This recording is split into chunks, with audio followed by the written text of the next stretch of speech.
Hello everyone, my name is Shubham and today I am going to talk about Sulfanilamide tragedy and Food and Drug Cosmetic Acts. So we are going to see first Sulfanilamide tragedy. So the sulfonamide is the first systemic antibiotic that was the sulfanilamide pill used to treat the streptococcal infections. So the sulfanilamide antibiotic that caused mass poisoning in the United States in 1937. It is believed to have killed more than 100 people. The public outcry caused by the incident and other similar disaster led to the passing of the 1938 Federal Food and Drug Cosmetic Act. So we significantly increase the Food and Drug Administration power to regulate drugs. So the aside from the Pure Food and Drug Act 1906 and the Harrison Act 1914 banning the sale of some narcotic drugs, there was no federal regulatory control in the United States of America for the drug until Congress enacted the 1938 Food and Drug Cosmetic Act in response to the elixir sulfanilamide poisoning. And now then after uh, in 1937, company pharmaceutical manufacturers create a oral preparation of sulfanilamide using a diethylene glycol and the solvent or excipient called the preparation elixir sulfanilamide. Now the diethylene glycol is poisonous to humans and other mammals. So the company's chief pharmacist and chemist was not aware of this. So uh, uh, the related ethylene glycol occur in 1930 studies had been published in medical journals starting diethylene glycol could cause kidney damage or failure. Its toxicity was not widely known prior to the incident, and Watkins simply mixed raspberry flavoring into the powder drug and then dissolve the mixture in diethylene glycol. So the animal testing was not required by law, and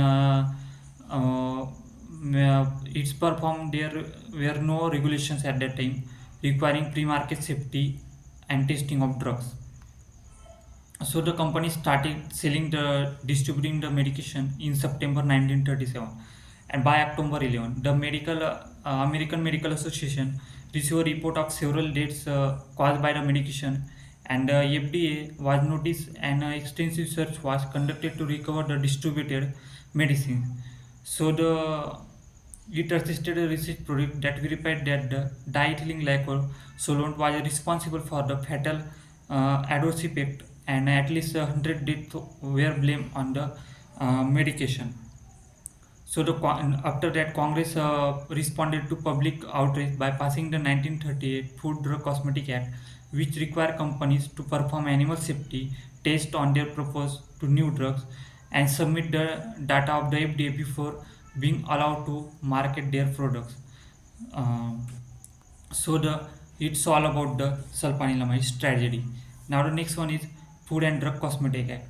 The Food and Drug Cosmetic Act is a law passed by the United States Congress in 1938, giving authority to the US FDA, that is Food, Drug and Alimentation, uh, to oversees to the safety of food, drug, and medical devices and cosmetics.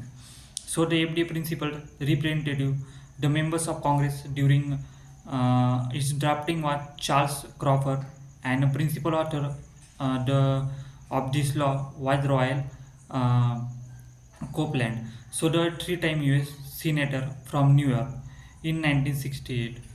The electronic product radiation control provision were added to the FDNC, and also in the year of the FDA form, the drug efficacy study implementation incorporate into food and drug cosmetic regulations the recommendation from a National Academy of Sciences and in investigations of effectiveness of previously marketed drugs.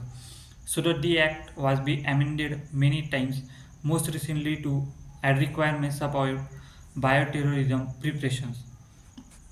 So the Introduction of this act was influenced by the death of more than 100 patients due to illegal sulfanilamide.